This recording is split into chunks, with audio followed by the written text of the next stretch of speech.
Hello friends, very good afternoon. कैसे हैं आप सब? होप आप सब अच्छे होंगे। जैसा कि आप सब जानते हैं, ये इंटरनेशनल मार्केटिंग की हमारी सीरीज़ चल रही है, जिसमें कि आज हम पढ़ेंगे role of price a non और price factor in international marketing. देखिए, जो प्राइस और नॉन प्राइस फैक्टर होते हैं इंटरनेशनल मार्केटिंग में, उसका क्या क्या रोल होता है। फर्स्ट देखिए, हम लोग देखेंगे रोल ऑफ प्राइस फैक्टर। जो भी प्राइस फैक्टर होते हैं उसका क्या रोल होता है। General rule of all economics guide the marketing firms that higher price will lead lower demand and lower price will increase the demand. This is limited true in international marketing. जैसा देखिए, हमारे यहाँ ये rule मतलब माना जाता है कि अगर आप किसी भी प्रोडक्ट का ज़्यादा प्राइस रखोगे तो उसकी डिमांड कम हो जाएगी, और अगर किसी भी आप प्रोडक्ट का कम प्राइस रखोगे तो उसकी डिमांड ज़्यादा हो जाएगी। लेकिन ये क्या थोड़ा बहुत ही सच माना जाता है अगर आप कहीं विदेश में बिजनेस करने जा रहे हो तो। In the following situation the role of price factor in is greater in international marketing. लेकिन देखिए, जो अब आप इंटरनेशनल मार्केटिंग करने जा रहे हो, इंटरनेशनल कहीं बिजनेस करने जा रहे हो, तो वहाँ पे जो प्राइस फैक्टर होता है उसका बहुत ही इंपॉर्टेंट रोल होता है। इससे रिलेटेड हम लोग पहला पॉइंट देखेंगे, जो कि है when the customer of the target export market is having limited income will make the customer price will wise sensitive. This is true in the case of number of developing countries. In this market the firm may take full advantage by selling lower price of product with reasonable quality. देखिए, कोई ऐसा देश है जहाँ के लोगों की income क्या है, बहुत कम है, तो वहाँ के लोग प्राइस को लेके बहुत ज़्यादा सेंसिटिव होते हैं। वो चाहते हैं कि उनको जितना भी प्रोडक्ट है कम से कम दाम में मिल जाए। तो उस कंडीशन में जो भी प्रोड्यूसर होता है, मैन्युफैक्चरर होता है, जो भी कंपनीज होती है, उनको अपने प्रोडक्ट को कम दाम में बेचना होता है। लेकिन नेक्स्ट पॉइंट देखते हैं, price elasticity is also important factor in this regard. If the impact of price reduction is in generation of greater demand then the firm may use price as an important weapon. Therefore the international marketing company may use as an important tool to attain profitable sales volume. In the case of inelastic demand, the firm may set higher prices of its product. लेकिन जैसे देखिए, बहुत जो ऐसा market है जो कि बहुत ही क्या है, डेवलप्ड है। ऐसी कंट्री जो कि बहुत ज़्यादा डेवलप्ड है, जहाँ के लोगों को मतलब पैसा ही सब कुछ है, जो लोग सोचते हैं कि अगर आप जितनी महंगी चीज़ें ले रहे हैं उतना ही वो प्रोडक्ट अच्छा होगा। तो उस कंडीशन में जो मैन्युफैक्चर होता है, प्रोड्यूसर होता है, कंपनी होती है, वो अपने प्रोडक्ट के प्राइस को क्या करते हैं, बहुत ज़्यादा इंक्रीज़ करते हैं, ताकि लोग उनके प्रोडक्ट को बहुत ज़्यादा परचेज़ करें। देखिए, जो नेक्स्ट है वो है हमारा role of non price factor. Price factor हम लोग पढ़ लिए कि उसका वो क्यों ज़रूरी होता है। अब ऐसी चीज़ें जो नॉन प्राइस हैं उनका देखते हैं क्या क्या इंपॉर्टेंस है इंटरनेशनल मार्केटिंग में। In international marketing, the role of non-price factor is more significant. The customer may not consider the prices of its product or services, but may be described as under। जैसा देखिए, बोला जा रहा है international marketing में क्या होता है, बहुत सारे ऐसे नॉन प्राइस फैक्टर होते हैं जो कि बहुत ज़्यादा ज़रूरी होते हैं प्राइस फैक्टर से। वो कुछ आपको नॉन प्राइस फैक्टर यहाँ पॉइंट वाइज बताया गया है। पहला जो है वो है bias regarding price and quality correlation. This bias play vital role when the firm is marketing its product to developed countries or to the higher and middle income group customer of developing countries. This customer may reject the product due to perception of lower price, lower quality relationship. In spite of providing good quality product at reasonable prices, the firm may face marketing problem. For this market, high price high quality product strategy may be more appropriate. देखिए, बहुत सारे लोग ऐसे होते हैं जिनका लोगों का मानना होता है कि जितनी ज़्यादा प्राइस होती है किसी भी प्रोडक्ट की, उसकी क्वालिटी उतनी ज़्यादा अच्छी होती है। तो जो मैन्युफैक्चरर होते हैं वो क्या करते हैं, अपनी प्रोडक्ट के प्राइस बहुत ज़्यादा हाई रखते हैं। नेक्स्ट जो है वो है country of origin. The name of the country from which product is being exported also plays much greater impact in international marketing. The customers may give preference to those product in their buying decision where the image of a country of origin is bright and good. Image perception is more important in marketing rather than the product itself. In spite of good quality product, the customer may not accept it due to the poor image of the country of origin. जैसे देखिए, country of origin क्या है कि पहले ये देखा जाता है कि जो भी प्रोडक्ट है वो किस कंट्री में बना है। अगर वो कंट्री की इमेज बहुत अच्छी होगी तो ही लोग क्या करते हैं, मतलब जिन लोगों का ऐसा मानना होता है वो लोग क्या करते हैं, पहले कंट्री देखते हैं कि वो उसका जो प्रोडक्ट है वो किस कंट्री में बना है, और उस कंट्री को देखते हैं कि वो कंट्री कैसी है। अगर अच्छी है तो ही वहाँ का प्रोडक्ट परचेज करेंगे, अदरवाइज़ ये लोग क्या करते हैं, जिस कंपनी की इमेज अच्छी नहीं होती वहाँ से ये लोग प्रोडक्ट नहीं परचेज करते हैं।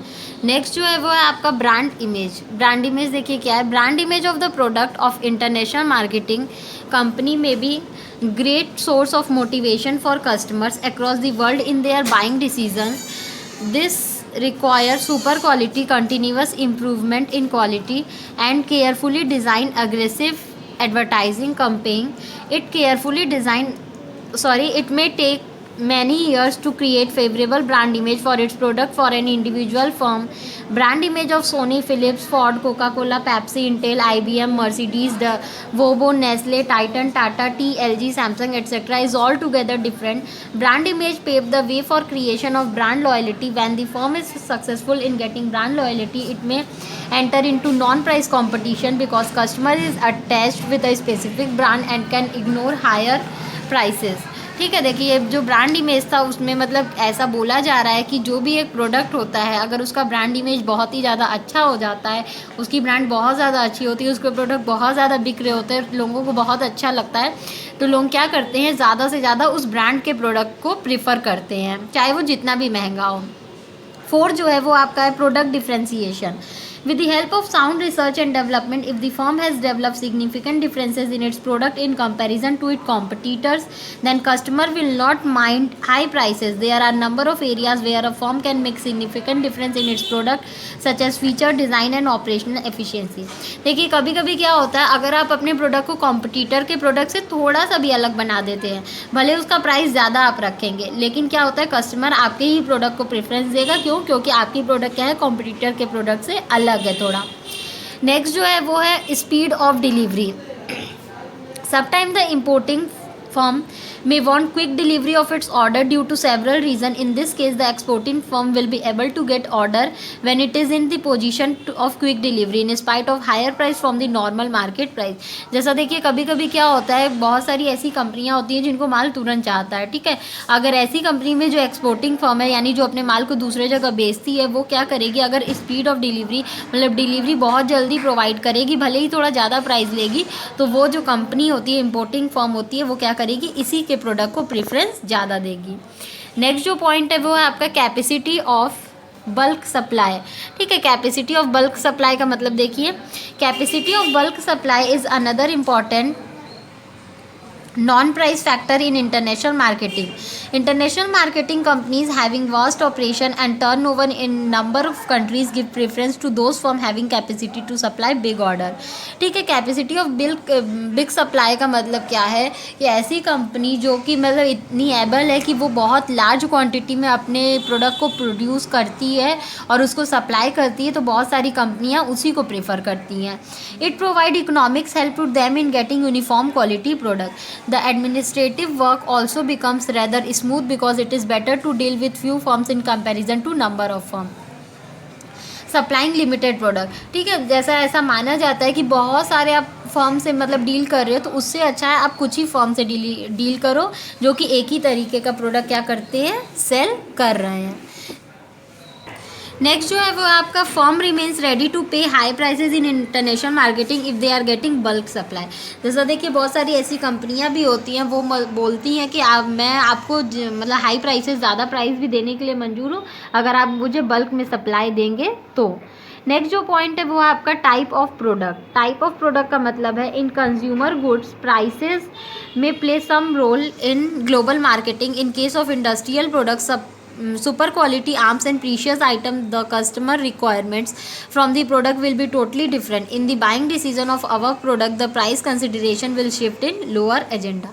देखिए ऐसा क्या होता है, मतलब कि जो कंज्यूमर की डिमांड है, ठीक है, वो जो प्रोडक्ट चाहता है, जिस क्वालिटी का प्रोडक्ट चाहता है, अगर आप उसी क्वालिटी का प्रोडक्ट इंटरनेशनल मार्केटिंग में सेल कर रहे हैं थोड़े ज़्यादा प्राइस पे भी, तो वहाँ के लोग उसको क्या करते हैं, परचेज करते हैं। नेक्स्ट जो है वो है sale services. Sale services may be divided into 3 type, pre sale, at the time of selling and after sale. In consumer good the role of services is limited. जैसे देखिए जो सेल सर्विसेज होते हैं वो 3 तरीके के होते हैं, या तो आप अपने सामान को बेचने से पहले सर्विसेज दें, या तो सामान बेचने के टाइम दें, या तो सामान बेचने के बाद जो सर्विसेज देते हैं, ठीक है। But in the case of engineering product installation, aeroplanes, fighter, submarine, supercomputer, software, etc., the role of service offered by supplier is more important than prices of this product. जैसे देखिए उस कंडीशन में क्या होता है, बहुत सारे लोग देखते हैं कि आप सर्विसेज कैसी दे रहे हैं, ठीक है। अगर आपकी सर्विसेज मतलब प्री सेल्स, आफ्टर सेल्स बहुत ज़्यादा अच्छी सर्विसेज हैं, तो उस कंडीशन में लोग जो होता है वो आपको हाई प्राइसेस भी देने के लिए रेडी होता है उसी प्रोडक्ट का। नेक्स्ट जो पॉइंट है वो है pre sale services include free advice in connection of selection of right product of the company.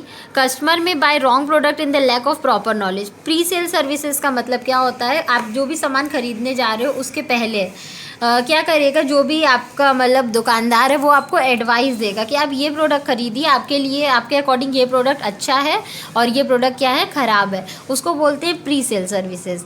Eight the time of sale services include free installation services, demonstration of product and importing proper training to the buyer. मतलब उसी समय जो जब आप वो सामान बेच रहा है उसी समय जो वो सर्विसेज देता है। तो जैसे करेगा, मान लीजिए आप कुछ कंप्यूटर खरीद रहे हैं, ठीक है, तो उसमें आपकी कोई चीज़ इंस्टॉल कर देगा उसी टाइम, तो वो क्या होगा, फ्री इंस्टॉलेशन सर्विसेज दे रहा है, तो वो उसको हम लोग बोलेंगे eight the time of sale services. और एक जो लास्ट सर्विसेज वो होता है after sale services. After sale services includes free repair of product and free replacement of parts under the warranty period. देखिए आफ्टर सेल सर्विसेज मतलब क्या होता है, वो आपको प्रोडक्ट बेच तो देगा लेकिन उसके बाद आपको क्या देगा, उस प्रोडक्ट की वारंटी या गारंटी देगा। वारंटी इन सेंस कि मतलब अगर आपका प्रोडक्ट ख़राब हो जाता है तो वो जो भी आपको टाइम देगा कि 1 साल की वारंटी है, 2 साल की वारंटी है, अगर उस बीच आपका प्रोडक्ट क्या हो जाता है, ख़राब हो जाता है, तो वो क्या करेगा, आपको उस प्रोडक्ट को रिपेयर करके देगा, ठीक है, और वो भी बिल्कुल फ्री में रिपेयर देगा। तो वो इसको बोलते हैं आफ्टर सेल सर्विसेज। इसका जो देखिए नेक्स्ट पार्ट है वो है customers give preference to those companies who are providing good services and will not mind bit higher prices of product. देखिए जो भी कंज्यूमर होते हैं वो क्या करते हैं, पहले ऐसी कंपनीज को फाइंड आउट करते हैं जिनकी की सर्विसेज बहुत ज़्यादा अच्छी हैं, भले ही वो थोड़े ज़्यादा दाम पे अपने प्रोडक्ट को बेच रही हों। देखिए जो आपका लास्ट है 9th पॉइंट है credit terms.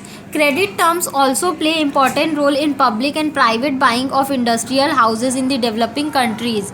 These countries require variety of engineering and industrial product for sound foundation.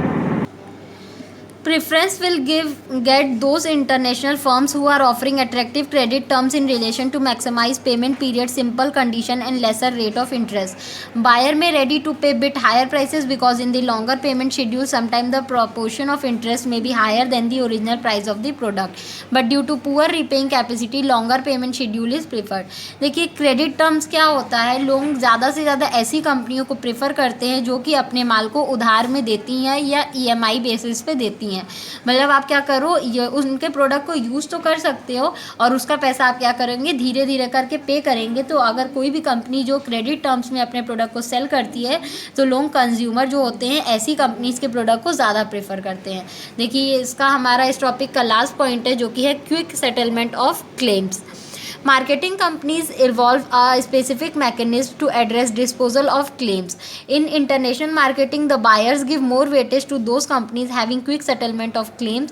If the customer is satisfied in this regard, he may pay high prices. ठीक है, क्विक सेटलमेंट ऑफ क्लेम जैसे कि अगर customer को उसके किसी भी product से शिकायत है तो वो क्या करे, उसकी शिकायत को तुरंत दूर करे। अगर कोई भी कंपनी ऐसा वर्क करती है तो लोग क्या करते हैं, कस्टमर उस प्रोडक्ट के लिए ज़्यादा प्राइस देने के लिए भी रेडी होते हैं।